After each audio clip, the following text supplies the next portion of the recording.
welcome to the Journal.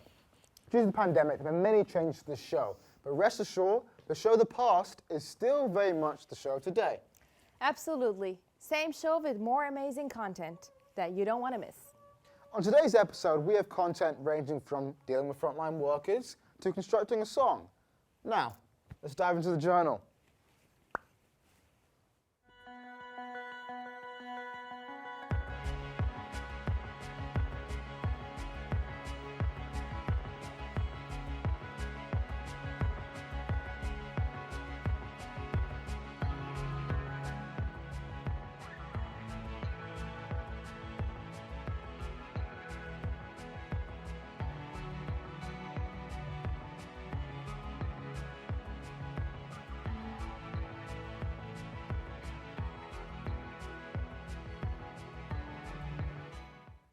Hello everyone and welcome back to the show. I'm your host Sarah Ovesi. And I'm Forever. Thank you. The Journal is produced by a student in their 4th semester of the broadcasting program here at Centennial College. On today's episode, we bring stories how COVID has affected people's life. So Forever, what do you have in store for us today? Thanks, Sarah. Besides the story about personal support worker and how local artists are making their money nowadays, we have some great pieces about mental health and meditation. After, we also have a story by Jake Gottlieb about the impact this pandemic has on people's mental health and some ways that they are coping. After, a story by Part Bott as he shows how meditation has helped him and how it can help you too. Later in the show, we get to our featured story about the worlds of mixed martial arts and how COVID protocols have changed the aspect of the game. Well, we all know social workers are extremely important to society, even more so during this crazy time we're all in. The first story comes from Giselle Ricketts and is about his Aunt Dorrit, a personal support worker who has handled the pandemic.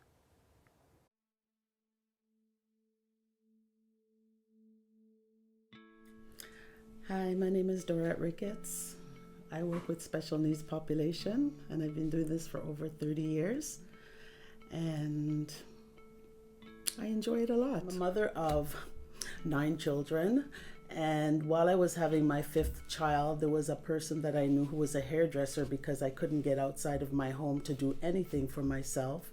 And he decided to come into my home, and he was the first person that introduced me to working with this special population, as he was a supervisor in Community Living Toronto. And at that time, it was regular for someone to say, can you come on board and we'll give you like an opportunity to work with someone. So I took that opportunity, and hence that was my first experience. I loved it and I've been in the field ever since. As I became more familiar with the work and the people, I found that such a passion in helping them, and they received me just as much as I received them. And we really worked hand in hand, and I always had the willingness to make sure that they lived their best to the fullest, their life to the full. COVID has affected my clients because I've made it very knowledgeable to them. We do watch the news. We are making sure that they're very involved with the community at large, so they know that all their events, all their activities, all their tutorials have been cut as a result of COVID. Working with special needs population and always having the outlook on my family has always been the center of my life.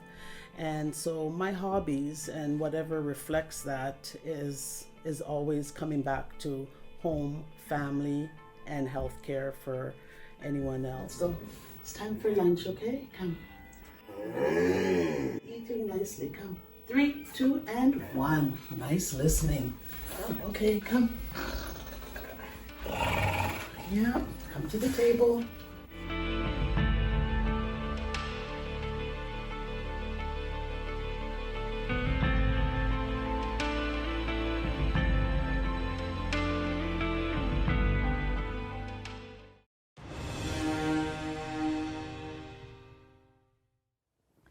As some of you may know, during the week of March 1st to March 7th, we recognized the arduous work of social workers across Canada. Thanks to the passion and commitment Dorrit and many other social workers have, thousands of people have received the help they need. That's right. It's an industry that requires a lot of dedication and sacrifice.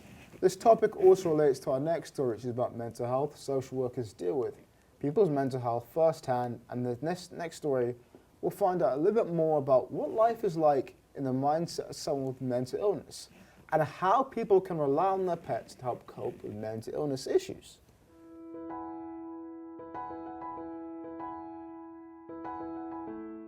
I think that we are searching right now for companionship, not just people or dogs or animals that will love us, but what we will be allowed to love ourselves, which is kind of the forgotten thing about dogs for me. And there is something very medicating about the ability to love, to reach out, to pour out these emotions. And when we don't have a place for those emotions, I think that exacerbates things like depression and anxiety.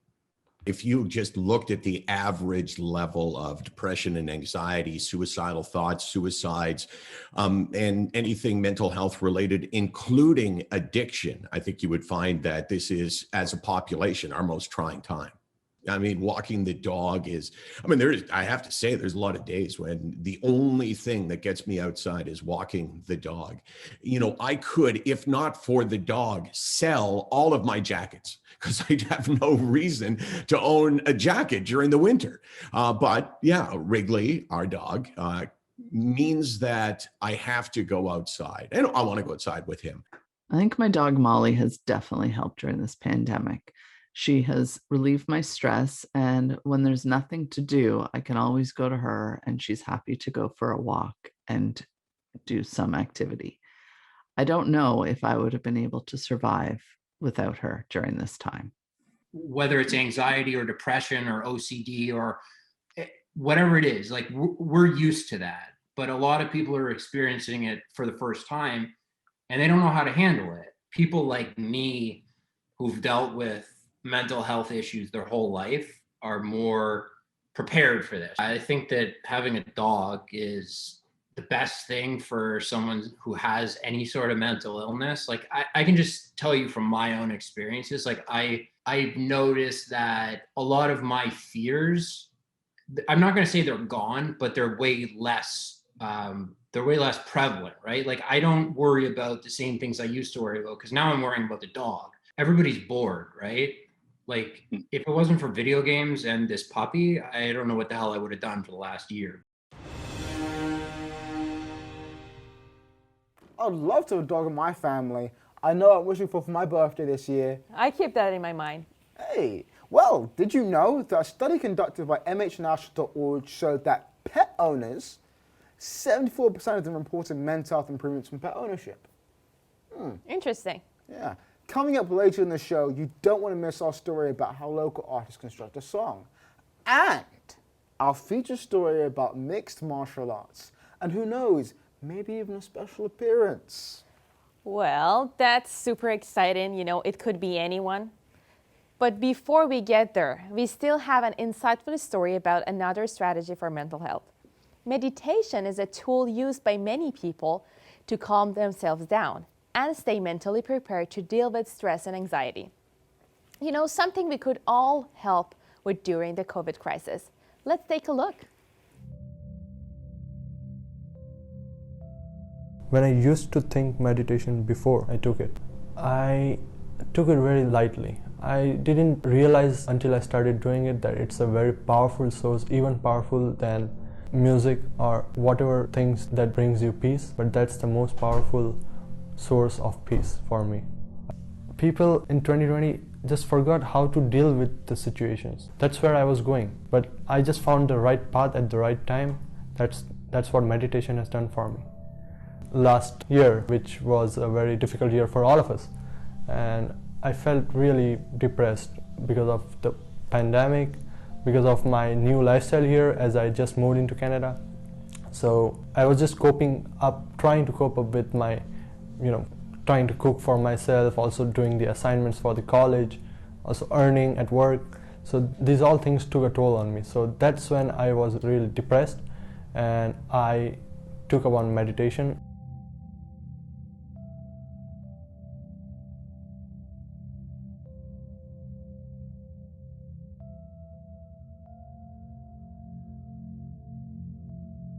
I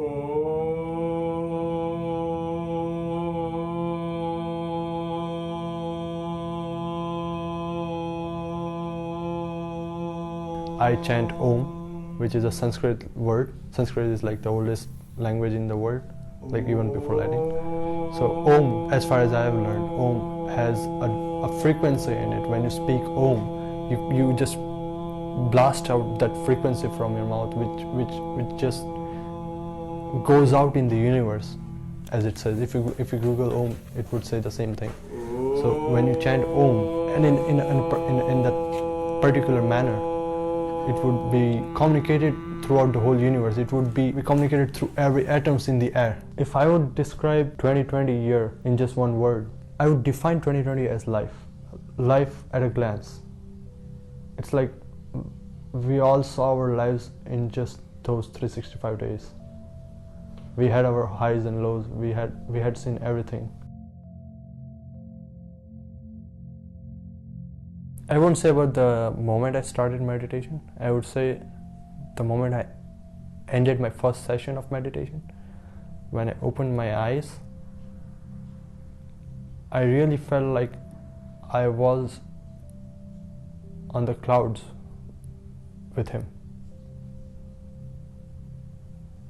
or whosoever it is. I personally am not a believer of God, a manly creature or something. I believe that God has no shape. It's just a supernatural power within us, within everyone else, within the air. So I just felt that I am just with that power, and that power is me. Well, I know I'm doing getting home today. It is definitely a good time to practice for everyone to start trying. Of course, I feel the same. Next up is this story by Justin Creighton. We all listen to music, right? But have you ever wondered how was the music made? Well, Justin dives into how to construct a song in this next segment that is coming up. Yo, what's up? This is Jacob Made This. I'm a producer from Port Hope. I like to make beats, hopefully that artists like, and my intentions are to produce a large amount of songs so that eventually I can make enough money and I can branch off and just do this for a living. Today we're going to make a beat, and hopefully Minty and Doja Boy Tan's going to hop on it. I like to start off making the melody first.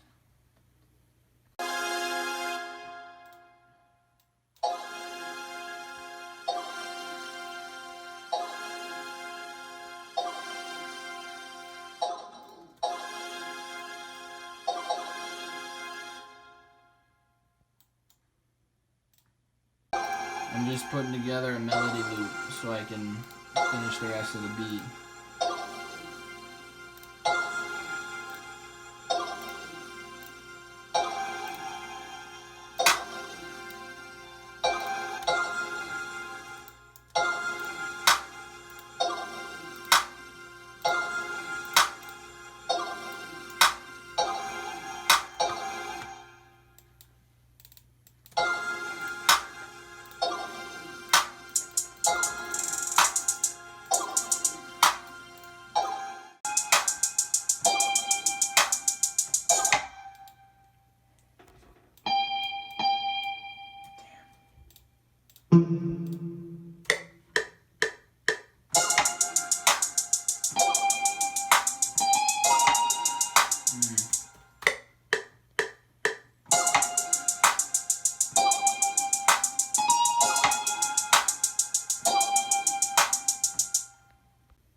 So when the notes don't match up with the beat, you just quickly quantize it so it matches up.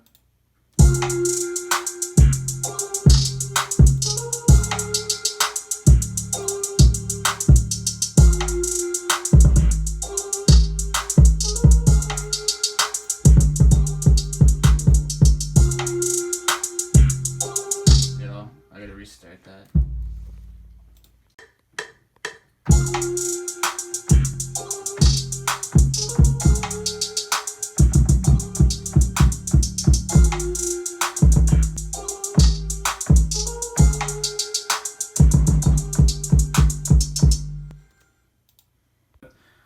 So that when it's all said and done, I like to throw my tag on, and send it out for placements. So after I'm done the beat, I like to get the artist on it. Hi, so I go by Doja Boy Tan. I'm an artist from Port Hope. I make rap music and I do vocals and ad-libs on other songs. So my stage name is Minty. I'm an artist. I'm a rapper. I do rap, alternative rap, things like that. However, the thing that kind of differentiates me and other artists is that I do everything's purely freestyled. It's all off the top of my head. So I don't really sit down and write nothing. It's just whatever I come up with in the moment. That's how I like to make my music. I feel like it's a little bit more genuine for me as a person. Hey, yeah, the ones that always on my neck. Yo, went into this shit for respect, for the family. I take that and roll around, that's with the set. You pulling up, we leave you stretched. Was just wanting respect. Back in the day when I was just a young and they used to see me go repent. Now I'm chillin' and I'm up on a jet. Now they see me fucking up on the set. All of these bitches, they talking about me. They saying I really been swearing these necks. I don't ever understand. Tryna go beat 'em, man. Feeling like I'm fucking Peter Pan. I'm off to Neverland, yeah. You just do not understand what I'm doing. I'm swearing I'm really addicted to music. Cause me and my homies, we feel like we made it, but we ain't never really do it yet. Now we gone, we been on the set. Now they really tryna hit my phone. All these shorties, yeah, they acting like. Cause they never go and leave me alone. Now I'm really running through the city. I've been feeling like I was so busy. They was just hitting my phone. Cause they see me with the 100s and the 50s. So once the vocals are all recorded, I like to go in and mix the vocals after. I'm Jake and made this, and this is how I make a song. I've always wondered how people make music, and the whole process is so interesting. I'm amazed. Well, it's more artists that's coming out lately saying that music is created with freestyle, so it's interesting to see what exactly they mean when they say that. I agree. And now it's finally time to get to our feature doc, a journeyman, a fighter's path. MMA is rapidly becoming one of the most popular sports in the world and was one of the first sports to start up again when the first hit. However, the pandemic may have been beneficial to UFC, according to an article by sportsmedia.com. It states that UFC now nets higher in ESPN in viewership since COVID. That's true, and that's not the only thing. You know, to make it to the highest level of MMA, you need years of training, plus a drive to be the best and take out the best. A lot of people also say you need to be a bit crazy to start it, so lots of us can relate for sure, since we've all been driven crazy since this pandemic started, Tristan. Yeah, tell me about it. Anyway, a journeyman is all about one up-and-coming amateur fighter, plus some advice from a pro fighter who competes at the highest level. Let us check it out.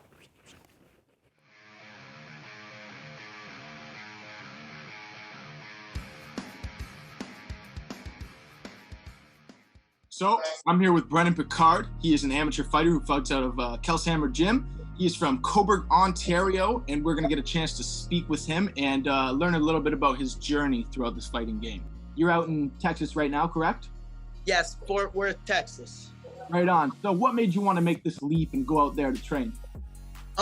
Well, just through the martial arts community, my good buddy and coach, Nick Cambasis, he met Mark De La Rosa at Team Alpha Male, and they kind of made a connection. So with COVID shutting everything down, Mark said that he was able to get us fights in Texas. Actually, he didn't say he could get me a fight, but he said I could come down and train. So I just figured, man, gyms are closed.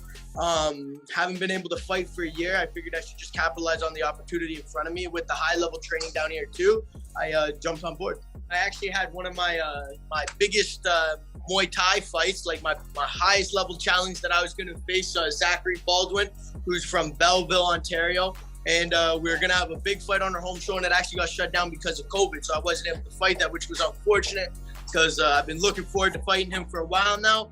But yeah, it definitely put a big pause on everything. There's not really a secret. If you train hard twice a day and you have a coach that's guiding you and you're doing the right things, that's it. So find a coach that you know is a good coach, or at least you believe is a good coach, and listen to him and just train. That's really it. I did one fight in 2019. It was my first amateur MMA fight.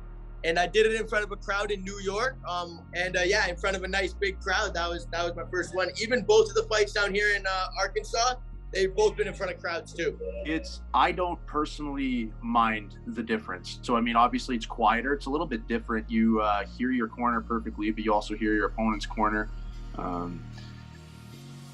You know, it's certain times you can kind of hear a pin drop. It's odd, but I think watching it as well as a fan, watching it on TV, I think I like it more, to be honest. I mean, during some of the really big, like, super fights and stuff, it is cool to see the roar of the crowd and to see the excitement for those things. But I enjoy hearing the punches connect and the strikes land and hear the corner yelling stuff. I like that.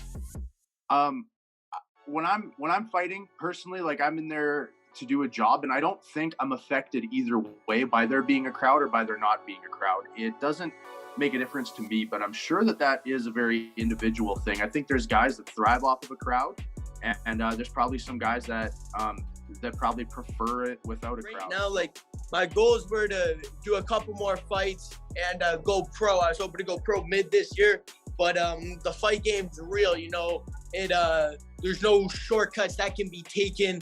It's a game of no lies, you know. You step in the ring and only the truth gets told. So I definitely learned that I have to tighten up a couple of my holes. So I'm hoping, right now I'm just honestly just trying to get better, just sharpen my sword so that I'm the best amateur around right now, show that I'm hungry.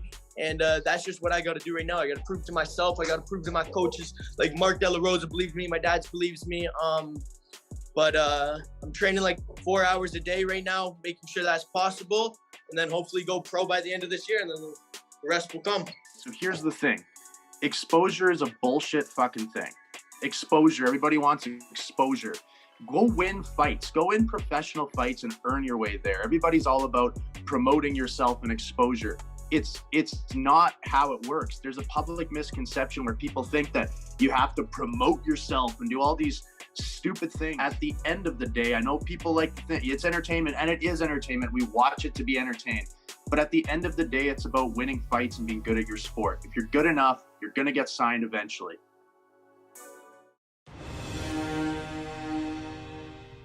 That's about wraps it up for today's episode of The Journal. Remember, there are many ways to improve mental health. And at the end of the day, guess what? Health is wealth.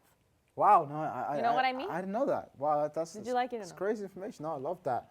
Yeah, no, I totally agree with that. And just remember some things today. If you're feeling a bit down, remember to meditate. Hang out with your pets. It can seem weird, but it can make a serious difference. Of course. No, thanks for joining us today, and make sure you check out some of these new episodes in the latest season of The Journal. I'm your host, signing out forever. And I'm your host, Sarah Ovesi. Thank you so much for watching. Don't forget to tune in next week for a brand new episode of The Journal. Bye.